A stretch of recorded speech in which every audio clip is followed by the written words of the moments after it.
If you're a coach or a consultant doing 6 or even 7 figures and you've got leads flowing through your DMs, but your sales infrastructure is a complete mess. Follow-ups are inconsistent, deals slip through the cracks, and you're personally stuck closing all the important deals yourself. Then pay close attention, because what I'm about to show you is the exact sales funnel we used to take Ashton Hall from $72,000 a month to $380,000 in 4 months' time before he became famous. In this video, you're going to see the complete breakdown from the qualification process, the booking infrastructure, show rate optimization, the funnel, mechanics that generated real revenue, not theory, not concepts, the actual funnel, the stuff we used, the things we said, the architecture we implemented. So let's get into it. Now I'm going to break this down into 9 different sections because each part is important, and it may sound overly complicated, but I'm going to start with the simplest part and break it down step by step. And if you follow all the 9 stages correctly, you will have a fully functioning funnel. Now let's zoom out for a second and just look at the funnel from a 30,000 foot view. Now, if you've already generated the audience, whether you've got that from organic, you've built up the organic presence over time, or maybe you run ads and you get eyeballs to come to your offer. As long as you have enough people looking at your stuff,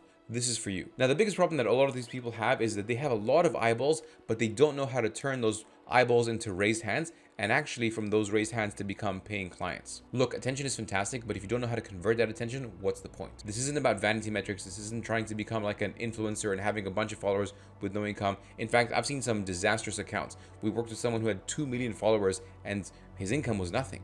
When we worked with him, we looked at the inbox, we looked at the site, it was kind of a dry account, and he was barely making $5,000 a month. On the other end of the spectrum, we worked with accounts that are 140,000 followers, and they were able to generate $30,000, $40,000, $50,000 a month. So what's the difference between the two, and how does all this work? Well, the most important part of all of this is being able to get those eyeballs to turn into raised hands. Now, at the very top of the funnel is attention, and people are willing to trade their time, their attention, to spend it with you. And this is rare in today's world because they can scroll through everything, but if they're willing to spend it with you, fantastic. The next part is we need to get them to take one extra step. Rather than them scrolling past or moving to the next thing, we need to have a showstopper, something to be able to get them to say stop and take action. Now, this call to action can be to comment down below, to DM you, to fill out a form. It needs to be something that they need to take action on. If you're not used to asking your audience for anything, you want to start very, very small. You want to start with, hey, comment something in this comment section below. Start training your audience throughout the process. And if you're someone who's thinking, well, I don't want to just change my content from value content to just call to action content,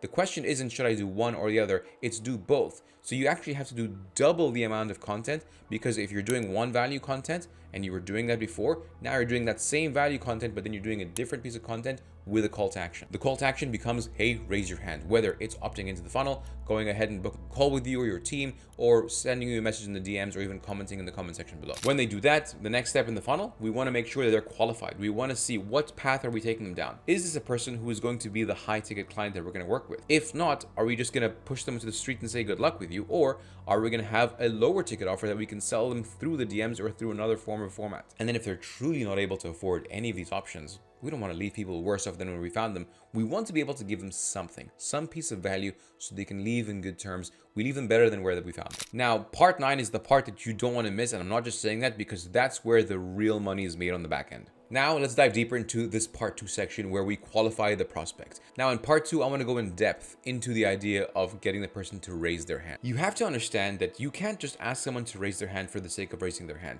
We need to be able to give them some sort of reward. They need to feel not judged. They need to feel good. They need to feel like they're getting a good thing in return for the time they're trading. Because guess what? Paying attention to you and now giving you more effort, which means typing in something, whether it's a comment or giving you their information, that's another extra step. So you need to make sure you've built up enough good karma with that audience so that you can ask for their name, their email number, their email, or you need to ask them to just DM you and sort of start a conversation back and forth. We need to create this yes ladder so that we can take them through the funnel. Now, if this part seems obvious and you're already doing this stuff, fantastic, it's great. Most people already are, but it gets more interesting in part 3, 4, and 5. The biggest distinction is, should you do a call? Should you do a form? Should you do a call to action where they comment something in the comment section below or DM you? Or which one of those should you pick to try to use? And the answer is all the above. You want to test because everyone has their own type of audience and everyone has audience acts in a different way. Fun fact, we've had 2 people in the exact same audience, exact same space, exact same everything, same niche, roughly the same amount of followers. One of them did a form and it worked fantastically well, and the form was getting booked. 30, 40 people were filling out the form every single day. When the other person tried the exact same thing, it was ghosts, it was crickets. We didn't hear anything. So when we switched to comment section or even responding to a poll, it was flooded. Hundreds and hundreds of people were filling out the poll or going ahead and leaving comment section below, and they were actually like engaging with that, and they just didn't like filling out the form. So the more important part of all this isn't what kind of call to action to do, it's which one should I test with my audience and start seeing which one gets the most responses.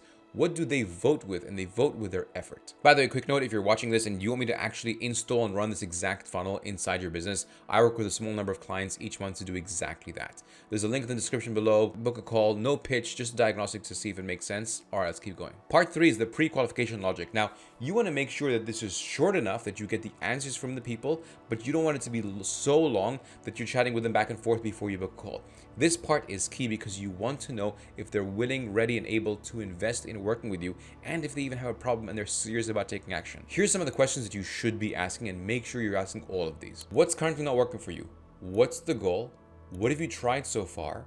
Why is this important to fix? Have you tried working with someone in the past to solve this problem? If it made sense to work together, would you be willing to invest in coaching to help you solve this problem once and for all? And my favorite last one is, are you willing to put in the work? Because we want to make sure that they're serious. We don't want to work with tire kickers. We don't want people to come in and pay us the money and then not get the results, because when you're asked, how was the experience? They're going to say it was bad. And realistically, if they didn't put in the work and we did, it's on them. Now, if we flag people and we find out that they're not qualified, maybe they're not a good position to work with us, they're not willing to put in the effort, or they don't have the finances to work with us, we do not book them. The biggest thing I see is that setting teams nowadays, they just book every single person because it looks cool on paper. Hey, we booked 1,000 calls. Fantastic. Why do we need 1,000 calls? I would rather get 100 qualified calls than 1,000 unqualified calls. So we need to be very, very, very filtered on who we're getting on this call. Now, for those who don't get on the call, we downsell them something cheaper, whether it's a $297, a $197, a subscription, something else that they can afford so they can leave with value. Part 4 is where everyone makes a mistake. It's the booking infrastructure. Now, let me be clear. It's not just book a call and best of luck. It's the booking infrastructure to make sure this call happens. We want to make sure that we tell them, hey, I'm free this date or this date. Which is the better date for you? You give them 2 options. I'm free Thursday or Friday. Which is better? Cool. Friday, do you prefer mornings or nights? They say nights. Cool. 7 p.m. or 8 p.m. You want to finalize that time. Awesome. Looking forward to chatting with you. Hey, real quick, just before I go, is there anything on your side that's going to stop you from showing up to this call? Make 110% sure that they're going to show up. Then in the meantime, you don't want to sit there and just twiddle thumbs until the call happens. You want to keep sending them reminders for the call, but also testimonials from your existing clients, success stories that people have talked about in general, even value videos so they can just get more accustomed to you. Trust is at an all-time low, and people like to just ghost people. People just don't show up to things anymore. They don't really have the courtesy to just say, hey, I don't want to cancel this, I don't want to cancel the call, so they just don't show up, which is bizarre and it's rude, but it happens. So you need to go ahead and make sure that you have sequences in place to send reminder emails, reminder texts, and make sure that they're getting value so they're excited, ramped up for the call, and more important than anything else, the videos that you send before the call. Yes, there's testimonials, but there should be stuff that pre-handle objections before they jump on the call. Part 5 is the actual call itself. Now, this needs to be pretty simple. It needs to be pretty much the same questions. What's the goal? What's not working for you? What have you tried doing to help solve this? The bigger question that you need to ask here is why now? Why is this important to you solve today versus a year from now, 2 years from now, or even 2 days from now? What we really want to do is hold them accountable to a time frame, and we need to be able to ask questions that are asking them things to get them to uncover the pain. Remember, people don't buy because they like what they hear. They buy because they feel heard. And if they don't have a problem, there's going to be no reason for them to solve it. So you need to ask questions deep enough so that you can get them to the root core so they can admit it to themselves. Not admitting it to you, they need to say it out loud so that they can hear it. When you're on the sales call itself, you need to ask questions that are digging a mile deep and an inch wide versus a mile wide and an inch deep. Most people have very surface level conversations. They don't follow the structure, and so they never get to the root cause. The person never hears the problem said out loud by themselves, and so they don't buy. Part 6 is your metrics. This is something that you need to be able to do every single time. You need to track your metrics. You need to know everything. Hey, you got on 100 calls this month. How many closed? How many no-showed? What are the percentages? What are the benchmarks that you need to put? Now, everyone's going to have their own benchmarks. Every audience is going to be different, but there are relatively similar things that are true across all platforms, and you need to be able to have at least some targets to hit. The first is that from 100 people who raise their hand, 40% of them should be booking on a call with you. 40% is the benchmark to aim for. Why 40? Because, well, if it's less than that, it means we're doing something bad. And if it's more than that, then we're booking too many people. So 40% means we've disqualified some people. We're not letting every single person on the call, but it's also low enough where we're actually filtering out and making sure that the people we're speaking to, we're taking them through the process. Now, from a 40% booking rate, especially if you're doing this with an audience that have looked up to you and you've sent them the right things, we need to aim for a 75% show rate. This is very, very key. If you're doing things correctly, 75% is exactly the number you should aim for. Now, it may sound a little bit low, but honestly, industry standard, especially from like cold traffic like ads, is 50%. So I think that's pretty low. When you've built enough trust and you've built enough good karma, in fact, you should be aiming for like around 80% of a show rate. From that, if you're just starting completely bad sales, 20% should be your close rate. 20% should be like, hey, I'm going to hit 20, because out of every 5 people you speak to, it should be easy for you to close one person. Now, if you really want to push the metrics and actually hit the right targets, the target you should be aiming for, like where you should be at, is around 25 to 30% close rate. Now, the better you get and the better this funnel creates and you have like good friction and right people showing up on the call, you could even get up to as high as 40% close rate. Now, as for average deal size, it's going to vary. If you're in the B2C space, meaning you're working with customers, I would say don't do anything less than $3,000 to $5,000 range. That should be your target. And if you have some smaller packages like a downsell of a $2,500 or $1,500, that's great. And if you have a super downsell, which you sell the DMs, should be like $297 or something like that. If you're in the B2B space where you're selling a business to business thing, it can start at $10,000. It can go up to the most expensive thing I've sold was $200,000 package. So there's everything in between there. And I'm sure there's even bigger packages that I've never been close to. But that's what you need to be aiming for. Next important metric is cash collected. And it's going to be different for everyone, but because of financing options, it should be pretty darn close to 100%. Around 80% should be your target, because if you do these weird payment plans of, oh, $100 a month for the next 28 months, you're like, what?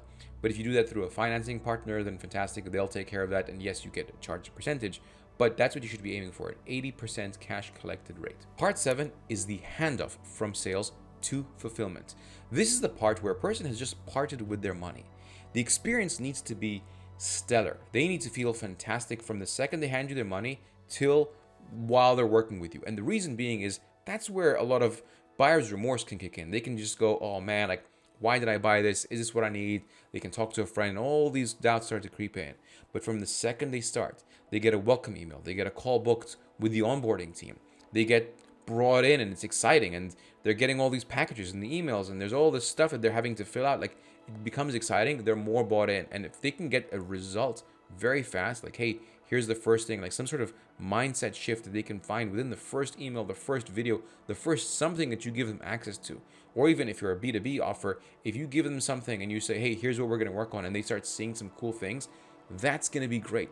The handoff from sales to fulfillment is huge for keeping them excited, and it lowers the refund rate because people say, I'm actually excited to work with you guys. It's funny because most people think that the funnel ends here. Hey, we started from eyeballs, we have a client, we handed them off.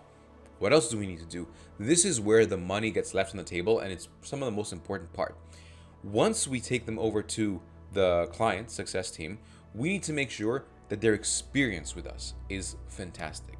They need to have an amazing experience. They need to get results. And while they're getting results, we need to have built a relationship with them so they want to continue with us.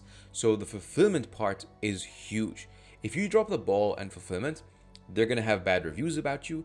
They're not going to want to work with you anymore. They're going to tell everyone else, don't work with you, and you're going to lose everything.